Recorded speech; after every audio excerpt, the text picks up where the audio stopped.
Hello and welcome to Sailfaster. Thank you for listening as always. I think this is episode 26 or 27, so we are rattling through them. And today I am thrilled to be speaking to someone whom Shirley Robertson refers to as the Supercoach. Tom Burnham is a seasoned sailor and coach with extensive experience in top-tier sailing, a long involvement with the America's Cup especially, and probably a very familiar name to people who are listening to this. With 5 America's Cup campaigns and numerous world championships in other classes, Tom's expertise in both sailing and coaching makes him a highly sought-after asset for racing teams. He's competed in the America's Cup with Young America, twice at Rossa, and in 2017 became head coach for Sweden's America's Cup challenger, Artemis Racing. Tom also served as head coach for the USA SailGP team and part-time coach for Australia's SailGP team. His most recent assignment, of course, as everybody knows, was head coach of the American Magic America's Cup team, managing daily operations and the team's competitive strategy in Barcelona a few months ago. So you can see where he gets his sobriquet of Supercoach from. In his sailing world, pure sailing world, Tom also has multiple TP52 World titles with quantum racing. He has an ISAF Match Racing Worlds and Student Yachting World Cup.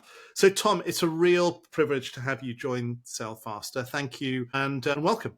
Thank you for having me on. It's great to be part of the Sailfaster family here and be a part of the podcast. Yeah, thrilled to have you. So, because I know you've had an incredibly busy couple of years, so I'm glad that we've been able to catch you. But I do want to start with, how did you begin sailing and when did it become a career and how? Yeah, it's sort of one thing leads to another kind of a situation, which I think is the case for a lot of people in sailing. It's not something that, at least in my time, that you could have kind of targeted when you were 12 years old that you were going to be a professional sailor. But yeah, it turned out this way, and kind of started with some Blue Jay sailing on Long Island Sound when I was a kid, and sailing a bit with my family, and then one of the things that I look back on quite fondly, and I'm amazed that I'm involved in the America's Cup, because as a 12-year-old, I was out on the water in Newport in 1983. Watching, I think it was the second or third race of the finals with Liberty versus Australia 2.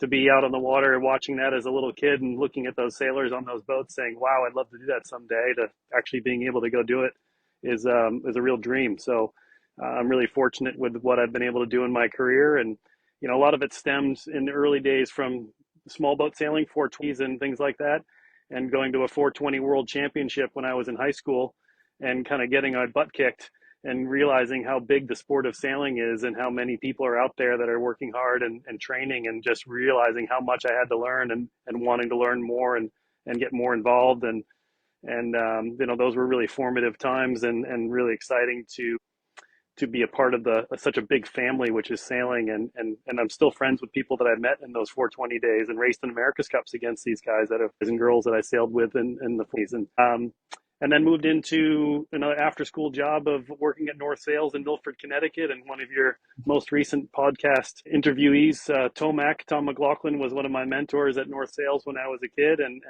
learned a lot from him. And able to be in high school and punch the clock for my $4.50 an hour and go out sail testing on a Thistle with Ched Proctor and Dave Dellenbaugh was a pretty cool way to have my first day of professional sailing, let's say, for about $12. But it sort of went from there to college sailing at the University of Rhode Island, where I was co-captain of the sailing team, and then after college just kind of rolled into Match Racing World Tour, and then had an opportunity to go for a sail on one of the Young America boats in Newport, Rhode Island in the summer of '97. Kind of after a day of riding around on the boat and getting a chance to trim the mainsail on day one, I got hired to be on the shore crew and worked my way to the sailing team within that campaign. And kind of all one thing leads to another, and a couple of, Olympic campaigns and 5 America's Cups, and still in a lot of TP50 sailing. And here we are. It's great.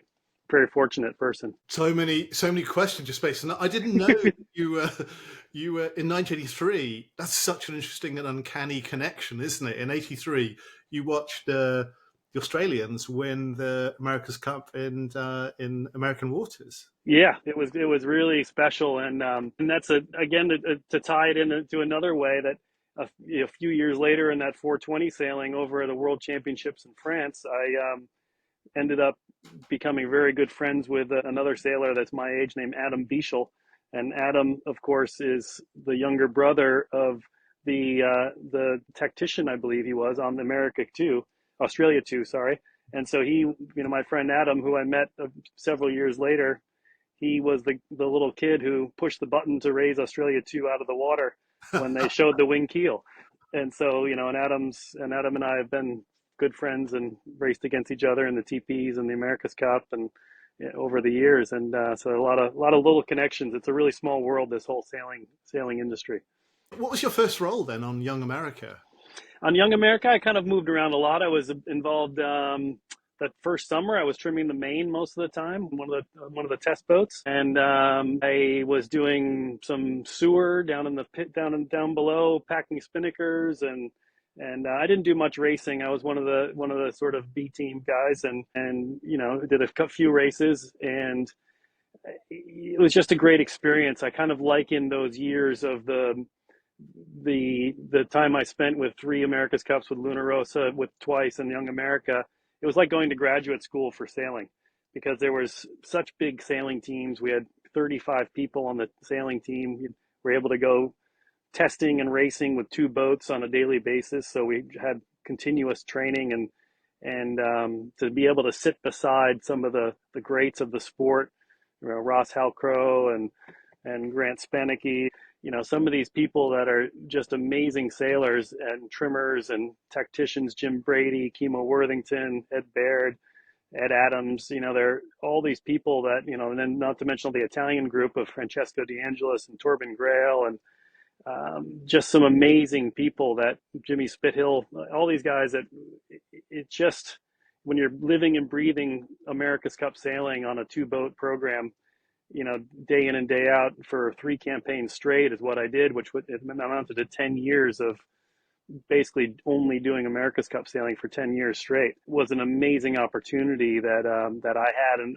several people had of my generation. And I think it's something that it's harder to come by now than it was at that time, because of the 2-boat programs that we had and the amount of people on the sailing team that were just learning day in and day out, and trying to push to make the boats better, but also learning ourselves as well from the people around us, and from the designers and all the technicians that are involved in the sport at that time. It's really amazing. And you've commented a couple of times, I heard you talk about the explosion in size of those AC teams, where there may be 8 to 10 sailors, and there's as I heard you say on Shirley Robertson's podcast, there are 120 people sitting down for lunch. Yeah. No, it's true, and that's one thing that's definitely changed over in my career in the America's Cup, is that we went from, still similar number of people on the team of 120 to 150 people on each team, but the biggest group when I was starting out was the sailing team, when there was 35 to 38 people on the sailing team, to now down to 16 people on a sailing team.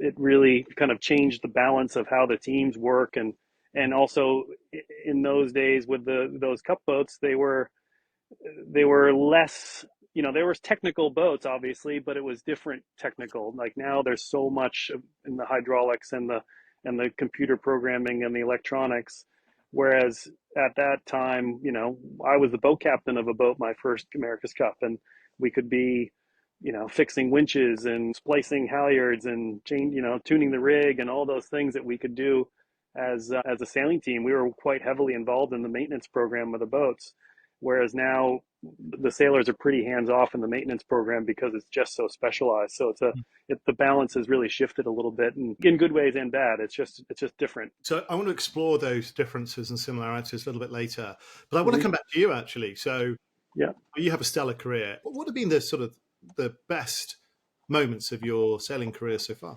Being a part of the America's Cup for the first time was really a special time, and to be involved in that level of the sport, especially after going and watching the races 15 years before. So just being a part of Young America at the beginning was great. And probably the other couple of highlights would be winning the Match Racing Worlds. That was a really special time. That was we had a really good group of people on the boat, Ed Baird, Andy Horton, and a guy named John Ziskin. So the four of us went to Lake Garda. And at the time, the Match Race Worlds were a standalone event. It wasn't like a tour type thing where you accumulated points over the season. It was a top 10 in the world get invited, and whoever wins that is the world champion. And so to be able to go in and, we beat Jimmy Spithill in the final, and I think Russell Coutts was 6th or 7th place in the regatta. And, a lot of the top names of the sport at the time were there at that regatta, and to be able to win that event was really a special moment for sure. And then the other big one, and a big part of a team that I really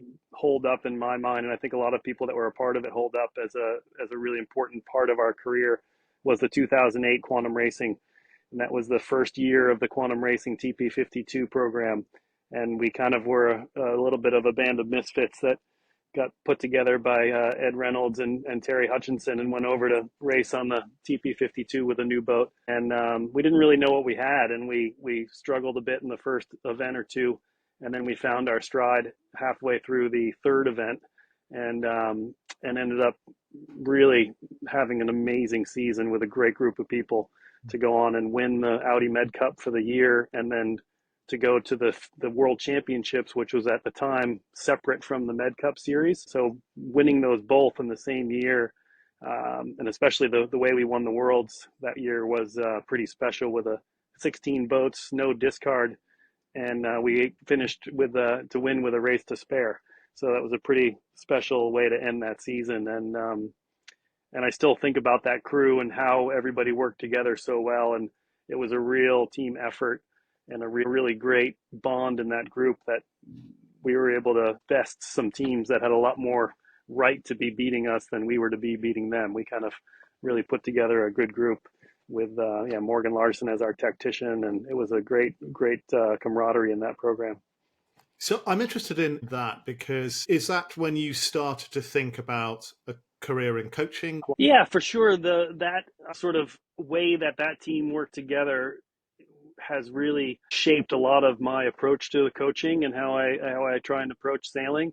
And the sort of, I don't know if the shift or the sort of slow shift to coaching really started even all the way back in that first campaign for the 2000 America's Cup, where I was, also kind of tasked by some of the higher ups to keep track of the racing rules and to, run a couple of debriefs when we had a chance and things like that. And that slowly evolved through the two campaigns with Luna Rossa, where, we had coaches, but I was interested in it enough that outside of my sailing, one of my roles was to, compile the back then VHS tapes of the starts of all the different teams we were racing. And Rod Davis, who was the starting helmsman, he and I would go sit and look at tape, just like you would as a sort of an offensive coach in football or what have you.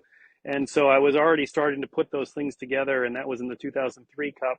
And then in 2007, it became even a little more formal, where we had a head coach named Robert Hopkins, and Robert was the coach, but I was running the debriefs and sort of putting together the tape and the video at the end of the sailing day that we could go through as a team. And I guess through those experiences, it helped me learning and seeing how people worked, and being a part of afterguard discussions that maybe I shouldn't have been a part of if I was just there on the sailing team and working on the boats. That helped a lot. And then a couple of years after that, I was asked to go start coaching the Artemis RC44 team in 2010. I think that was 2010. And so that was a good 10 or 12 years, I think, I spent with Artemis on the RC44 program solely as the coach. I sailed a few times. I guess one of the good things that I have going for me is, even now, I think, hopefully I'm not completely over the hill, but I've got enough skills that I can be there coaching, but if somebody gets sick or injured, I have a skill set that I can jump on board and trim a mainsail for a day or two while if somebody's not available, or do the bow or whatever might be needed. Do you think you have a different philosophy to when you approach coaching versus others? Not a very different philosophy. I mean, I approach, yeah, I guess I do. I think a lot of it is in terms of presenting information. I try and be the set of eyes that are outside the boat that can see things that aren't able to be seen from inside the boat. You know, if off the start line, I can notice that, hey, every start, the leeward end of the line, the pin end is open. So let's try and move down there a little bit, or things that's hard to grasp from on board. I think I work a lot on the boat handling and communication side of coaching. I do, of course, do speed and mast tune and things like that and boat sail shapes, but that is not as much my focus, I guess. I mean, maybe I don't see it that way, but some teams I do that a lot with other, I say that right now, but while I'm sitting here saying that, I've also helped like Olympic teams when they're trying to choose which sails and mast setup to use before they go to the game. So, maybe I am doing that more than I think I am, but I guess my philosophy is the tactics and strategy of getting around the race course. It's really hard to get really right. And I think it's something that a lot of people think that the best guys in the world just know innately where to go. And they really don't. It's at least from what I've seen. Some of them are very confident when they say they know where they want to go, but it's a lot of it is, a little bit of gut feel and intuition and reading the telltales that are out there on the water and flags and smoke and things like that. But it's still not 100% science, where boat handling and boat preparation can be 100% science. You can know that those things are, dialed in. There's something that you have in your back pocket and you can pull off any maneuver at any time. And those are the things that help you get out of the situation where that 60% of the time, or that percentage of the time where the tactics and strategy don't work out, your boat handling and your boat preparation can pull you out of trouble. And that's a big piece that I find really important. The boat handling and boat prep are things that it's really the foundation for how you get a boat around the race course really well. And I guess that's sort of one of my driving philosophies when it comes to coaching and my sailing, is making sure that we nail those things really well to give the tacticians the best chance possible when they make a mistake, because inevitably there are mistakes made as a tactician. You have an OCS, you have a foul, or you get the shift wrong, and that's just part of the game. And it's how you react to that and how you come back from that and how you gain points when you're deep in the pack. And a lot of the time that's through good boat handling, good boat prep, and good boat speed.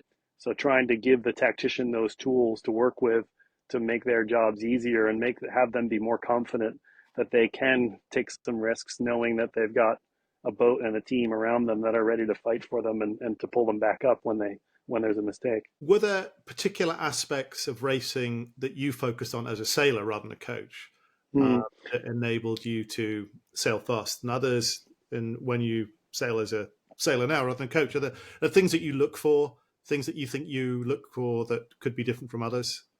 Yeah, I think that the thing that I look for that really, again, to give the tools to the tactician and the strategist and the helm, is communication consistency, and the way that you do every job the same all the time, no matter where you are on the race course, no matter what position you're in, you're fighting just as hard when you're in last place as when you're in first place. And and keeping that mental toughness around the track is crucial, because you never know where an opportunity comes up that you can take advantage of, and creating those opportunities and being in the right place at the right time when an opportunity comes up, and being able to execute are just so crucial that it's really fundamental to the sport, and getting all those little things right are really what gets you the meters around the race course, the boat lengths here and there that make it possible to go win regattas. And I think it's something that a lot of people sort of miss sometimes, when there's such a view of the big picture all the time, when really, if you just end up tacking really well, or one of the big areas that I think is really important in fast boats with asymmetric spinnakers is when you set the spinnaker, how you exit that top mark with your kite. is such a huge area for gain that, if you can hit the rail hiking and have the sail set properly and start planing 10 seconds before the boat behind you, you're going to gain 4 or 5 lengths so fast. And, every little wind shift and every little thing that you do on an upwind leg, you might gain a half a length, but in that one moment, you can gain 5 or 6 lengths. And again, it's that same transition time at the bottom mark where, coming into the leeward mark and being able to drop that kite at the right time and get around the mark, hiking out with sails trimmed properly is another huge area for gains. And a lot of times the regattas are won and lost at those transition moments. That first top mark and this first leeward mark are usually really big areas for gains and losses that can change the game. Have you noticed step changes in team performance after they have changed something, adjusted something, perfected something? That just gave us an extra boat length around the course. Yeah, for sure. There's lots of examples of that. Like, I mean, it's so routine now, but when I started in the 52 class, there were no string drop systems. We were manually dropping the spinnakers. So the first team that came up with string drop systems, the same with the America's Cup. Like we didn't have string drops on the old ACC version 5 boats till late in 2007 and even after. I mean, we really were trying it in 2000, but we didn't have the winch speed. We didn't have the way to do it, but it was always out there as a possibility. And it wasn't really until after the 2007 America's Cup where we started even seeing any string drop systems. And that was a huge change. I mean, going to a string drop system in a TP52 or in the mini maxis, it's completely changed the game. I mean, now I've done it on J class boats. It's a total game changer in how you get around the race course. And of course, teams have all adopted it very quickly. So the gain from it for one particular team goes away pretty fast, but that's a little bit of the nature of the sport that you have an advantage for a short period of time, and then that goes away pretty quickly when everybody else catches up. It's part of the deal. You mentioned the TP52 with Terry Hutchinson. I mean, that's been an amazing partnership. I think you've been the most successful team, the Quantum Racing TP52 team. How would you characterize that partnership that you have with him? I think, for me personally, it was a great. I know I did eight years straight where the boat never left the dock for 8 years without me on board, which was pretty special. So one of the only team members that was on the team for the full 8 seasons, and then since I've left, the team has continued to do very well. And I've been in and out again since then. I've done a couple of other seasons with the team since I left it to go coach Artemis in 2017. But yeah, it's a great partnership and something, and still working with Terry now and with the DeVos family and Fouth with Bellamente, who I also sailed with quite a bit extensively starting in 2008 also. It's really shaped my career, the relationship with the quantum racing program and with my relationship with Terry, really. What do you put the success down to? Is it that relationship, boat handling? I mean, this is one design, right? So, well, it is one design in some ways. There's obviously development in the 52 class, but because the rules are so tight, the boats are also very close. So it's close to one design with some development, which really makes it a lot of fun. I think the success has to do with the people involved and the continual drive to improve that the team has always had, and to keep pushing and to keep that sort of same attitude and mentality as we always had around the race course, where even if you're not doing well, you're still pushing hard to improve and get better. That same mentality exists on a season to season basis and a year to year basis. And one of the other things that's really special about a team like that is the institutional knowledge that comes with a team like that there was never a wholesale change of, there's been a lot of rotation through the team through the years, and that's by design, but there was never such a huge change that the knowledge didn't get passed along. And I think that institutional knowledge of not just how to make a TP52 go fast, but even just how to work as a team. One of the things that was always amazing with the Quantum team was we would just set a time to meet for dock out, and everybody just knew what time they had to be there.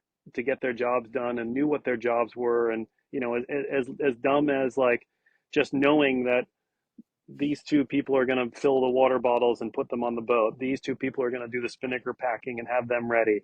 My job every day was to go down and run the sheets every day. And I made sure that the sheets were run perfectly every day and double check them and triple check them. Because if you go out and set the spinnaker and it's wrapped around a lifeline or something, you're going to have a mistake. So just knowing that you could trust your teammates around you to do their jobs on and off the water without having to manage them is a really strong place to start when it comes to working as a team on the program. And I think the quantum racing team really fostered that knowledge and that institutional learning and that ability to keep pushing hard as a group throughout the years.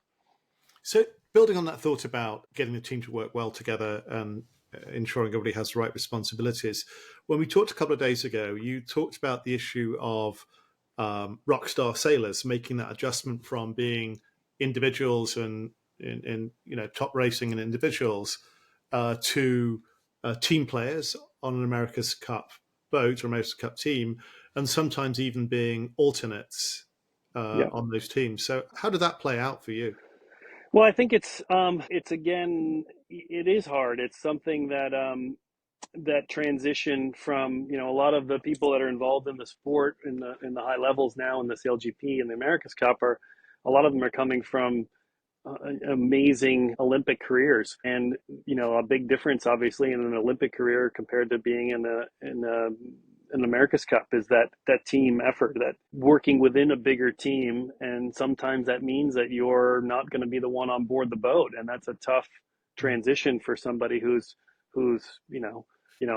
I've coached guys that are Olympic gold medalists that are on the bench basically, and that's a tough transition, and it's really hard. And I give a lot of credit to the guys for being able to figure that out, but sometimes it takes a little bit of time, and it's a tough transition to make. I mean, I know it was difficult for me, and I didn't come from anywhere near the same sort of background of high performance Olympic sailing as some of these people are. But so yeah, it's a difficult transition, and it's something that I think would serve younger sailors really well to be involved in team sports while they're growing up, at least maybe through high school or something, just to get that team feeling, and be able to work within a bigger group. If you wanted to go on and work in an America's Cup or something, having experience being in a bigger team, I think is a really important thing, and could serve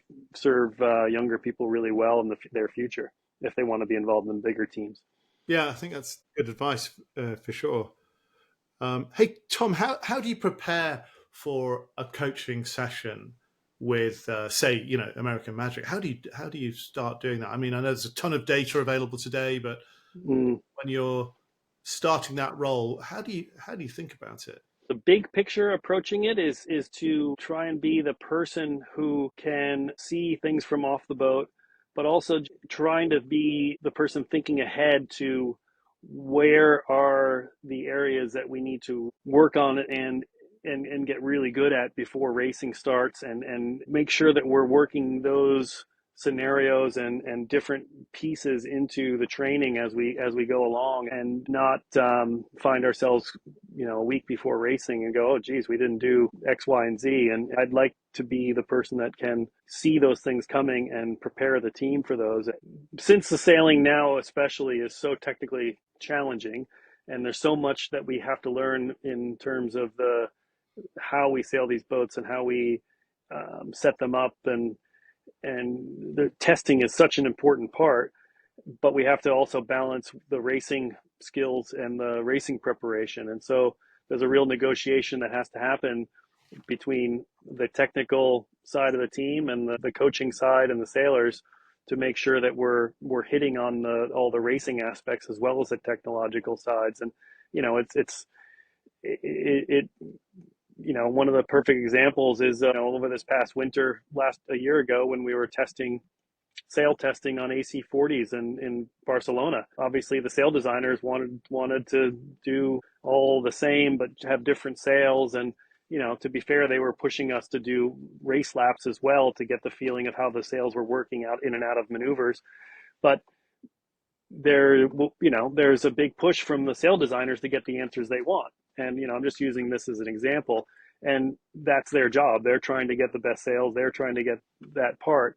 But then on the flip side, the sailing team, we're trying to also get practice starts and work on some, rules engagements that we need to figure out and things like that. So we kind of had to negotiate a little bit like, okay, we get an hour of sail testing and an hour of starts or practice. So it's you depending on the wind speeds or whatever, but we definitely there's a real balancing act because time is the real enemy in the America's Cup, and so we had to really hone in on what was the important thing to do at those moments and not leaving things unchecked, I guess.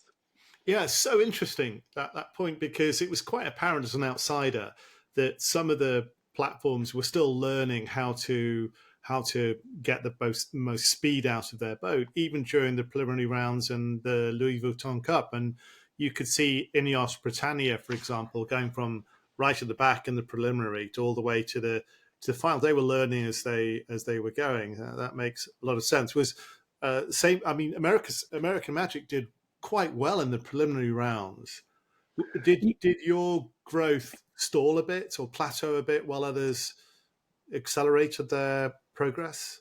No, I think our growth was still continuing. It maybe we probably hit a plateau before some of the other teams, but we were continuously learning. But the whole fleet was always learning too, as you say. And one of the hardest parts with the Cup, as it is now, contrary to what I was saying earlier about the kind of old ACC boats where we had two boat programs, when we sailed the AC-75 in the preliminary regatta, it was the very first time we raced against another AC-75. And we were able to there was some data sharing going on, not a lot, but there was some pieces of information that you could get about the other boats that you could use to compare. So all the teams were furiously digging through that data when we were racing against each other and trying to pick out little things. And we were all picking out things that each other team was doing and learning from it. And everyone was improving. And yeah, I think that we might have hit a little bit of a stall before the other teams, but it's more nuanced than that in some ways, in the sense that a lot, each boat had its own strengths and weaknesses and different breeze strengths. And so we could see in different sea states and wind that, if we had met Luna Rossa, let's say if the whole week had been easterly, we probably would have had a much better chance when there was some waves, just like Ineos did better against Team New Zealand when there was an easterly. And so there was a lot of, I don't want to call it luck, but a little bit of the draw of where you ended up in terms of the weather, that each boat had its little piece here and there that made it better. And, and overall, it certainly looks like, Team New Zealand had a really strong package on straight line and in maneuvering, especially was where they did so well.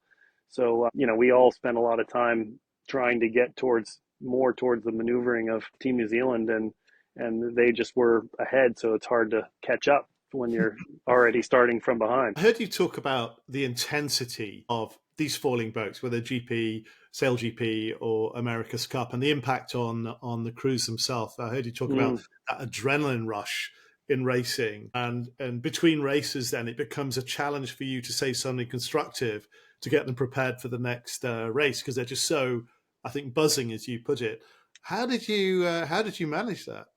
Yeah, that is an interesting one. And all the people are different. There are some that are pretty calm after a race and some that are pretty fired up and excited.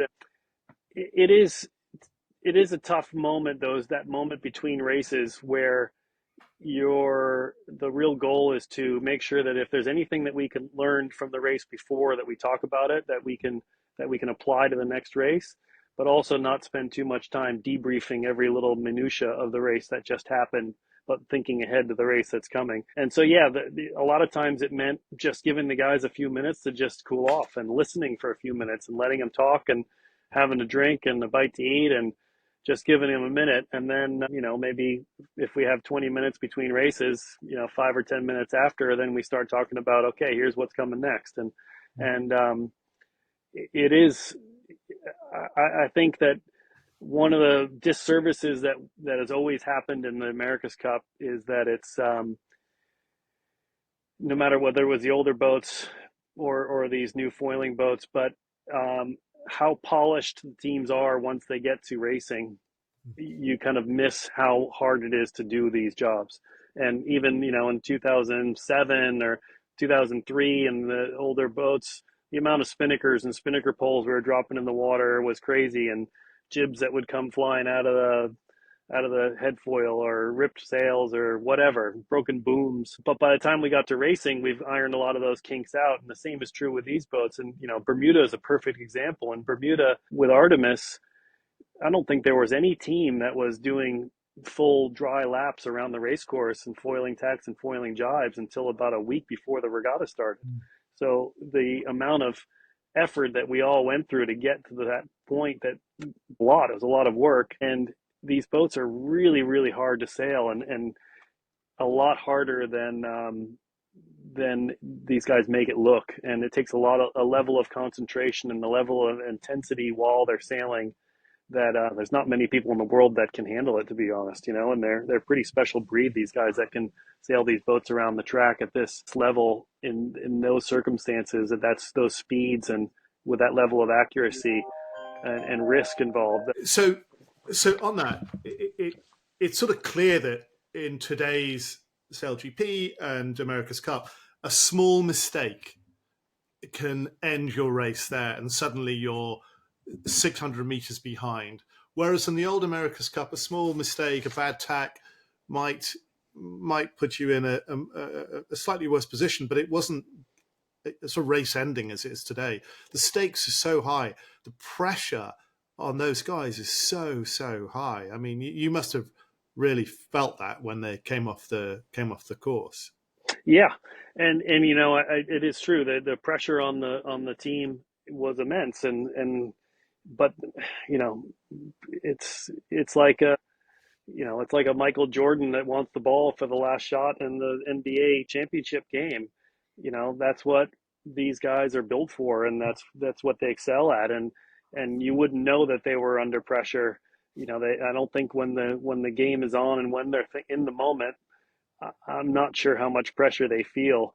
It's probably, I can tell you, it's pretty stressful on the chase boat, but I'm not sure how much they're actually feeling. I think they're just trying to do their job the best they can, and they live for that moment, and that's why you do this. You're in the game, so the way that those guys could handle it and handle that pressure it's really impressive, and I'm continually amazed by that professionalism, and it's easy to overlook how hard it is, that what these guys are doing and what they're achieving out there on the race course. It's really phenomenal. It looks very, very, very hard. So American Magic had a tough exit from the previous America's Cup with Patriots near sinking actually in Auckland. Had the shock of that sort of faded by the time you arrived for AC37? Was it still lingering? Was it something you needed to address, or was that in the past, different people, they'd moved on? Just curious about that. No, in fact, I think it was one of it had not passed, and people hadn't moved on. But contrary to it being a negative thing, I think it really galvanized the people that were back from the Cup before. And I wasn't involved in Auckland, so to join the team, fresh after that happening, it was really galvanizing. The team spirit within the bigger team, the wider team overall was really fantastic, and the people that came back really had a sense of unfinished business, and I think they felt that the team exited earlier than it should have due to that accident, and so trying to right that wrong was a big part of the push from the team, and I think that the group did a really great job in a lot of ways, and made a lot of improvements from where things ended in Auckland to how we ended in Barcelona. I think I'm obviously upset and been spending the last month trying to figure out what we could have done differently, and spending a lot of time thinking about it. But I'm also proud of what we achieved, and I think we came a long way and did a lot of amazing things at the same time. So it's sort of a strange feeling, but obviously not having achieved the goal that we set out to achieve. Yeah, like in any competition, isn't it? It's almost. I mean, American Magic got to the semi-finals, right? So it seems that the closer you get, the higher is the more bitter the defeat is. So presumably, culture, creating the right culture, is a critical part of success for these teams, especially when you're bringing athletes together who've been fierce competitors in some environments, and now they're together on the same team. How did you create a culture, a winning culture amongst that? Yeah, it is hard. Luckily in all of sailing, or at least all in professional sailing, there's a bit of that happens all the time. There's, in the between even within one season, some of us might be racing against each other on a TP52, and the next week sailing on the same team on an RC44. So there's some of that happens anyway. But one of the new innovations that Luna Rossa started in Auckland that all the teams adopted this time was the two helm program, and that's a difficult thing to manage a bit. And overall team culture obviously is super critical. And as I spoke about with quantum racing, one of the special things about that team was that we knew that everybody around us, we were all doing our jobs and not having to worry about the person next to you because you knew they were doing their jobs really well. And that's the kind of culture that you try and instill on any team that you're a part of, including the America's Cup.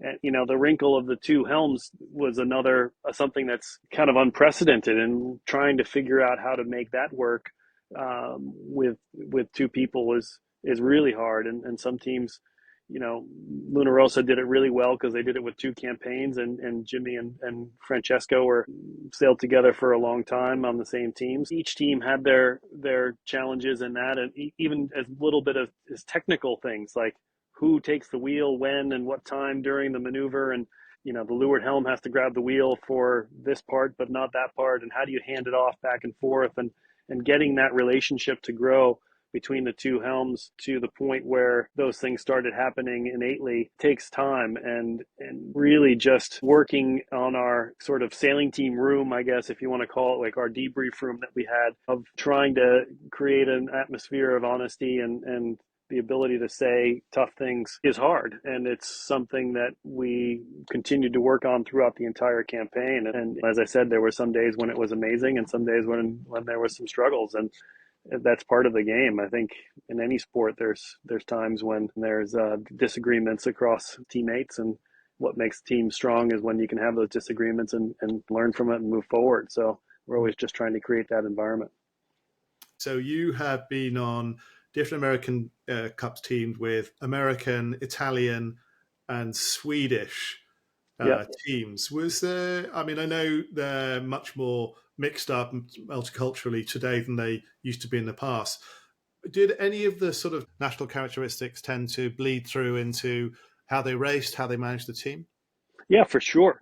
There was definitely a lot of differences in the teams, and Luna Rossa stands out as a team that's still going now with very much a lot of the same people that were involved when I was there and started in Luna Rossa in 2000, so 24 years ago.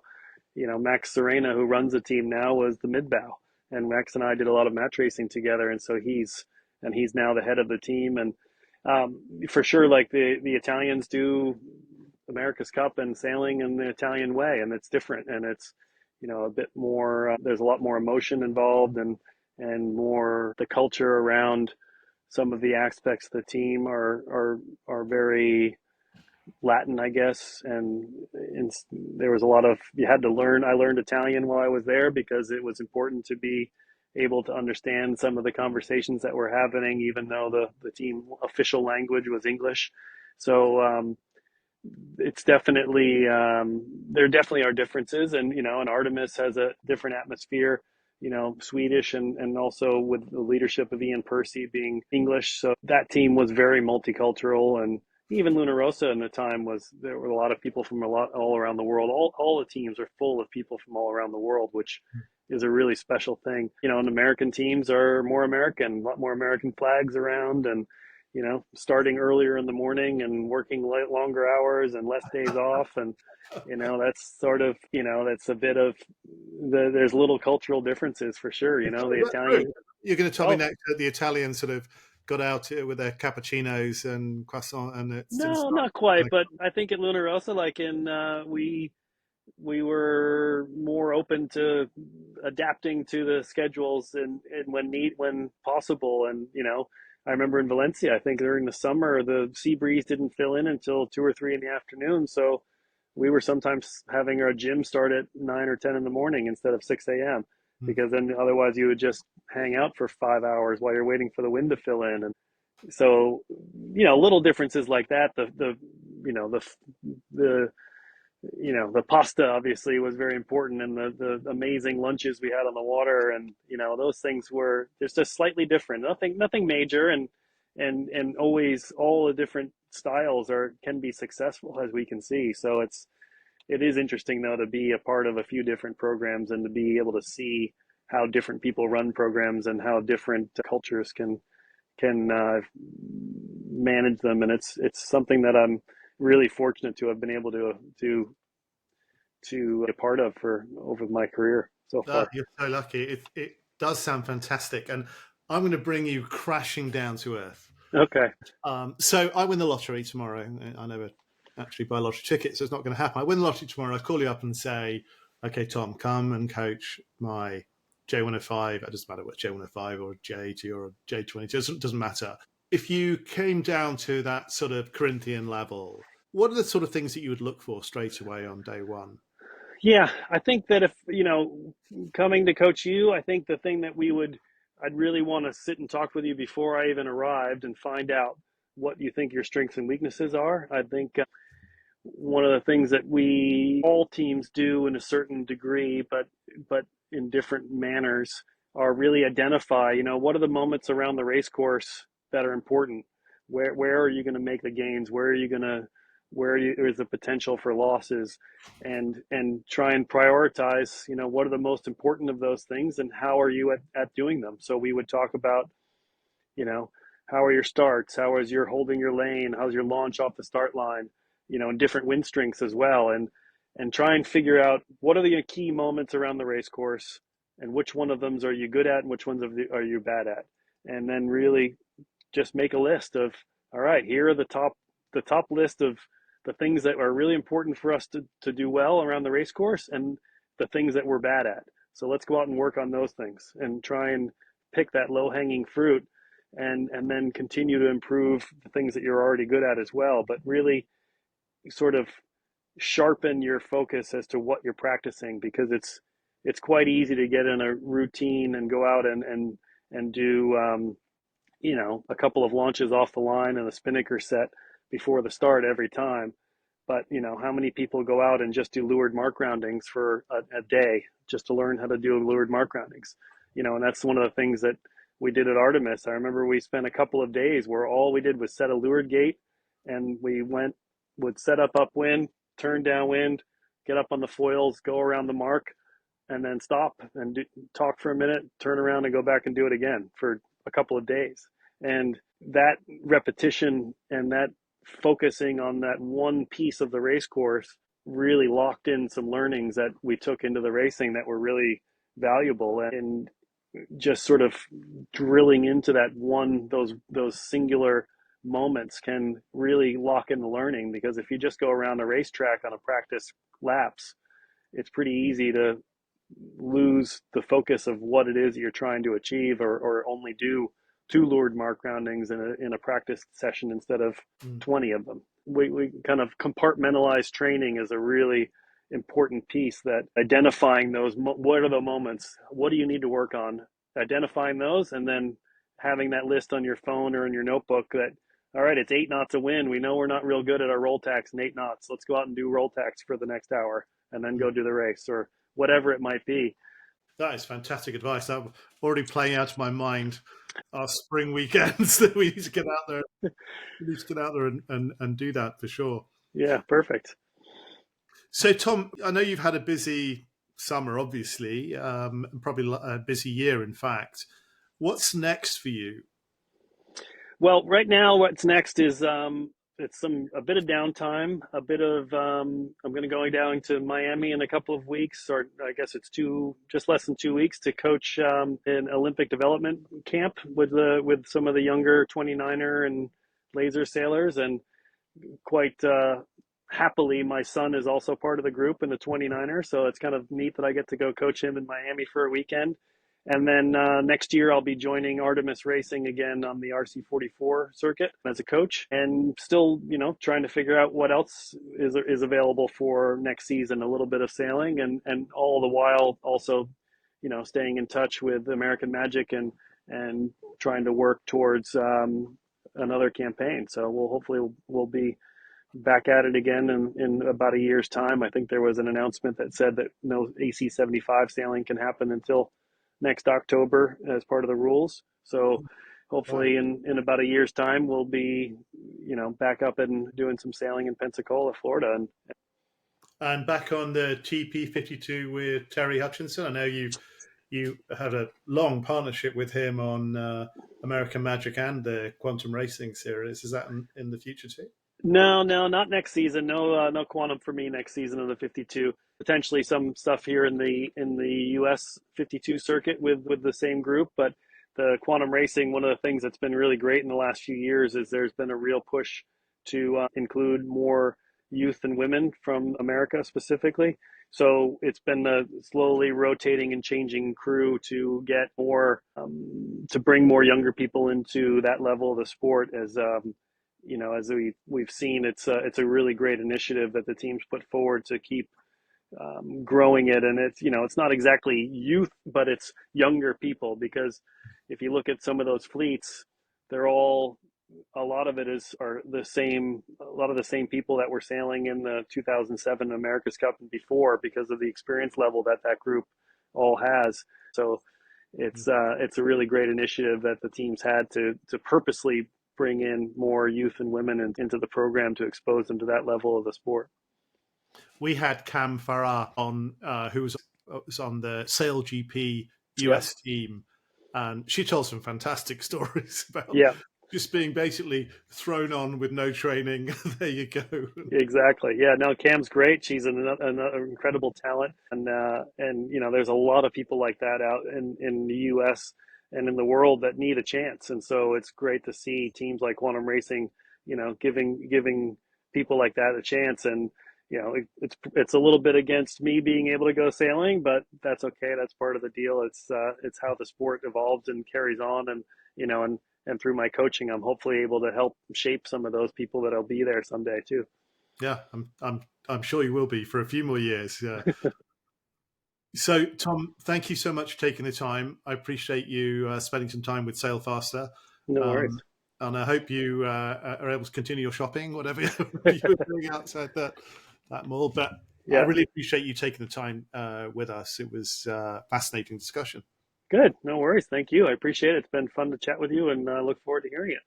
Hopefully, Tomac will be proud. I'm sure it will.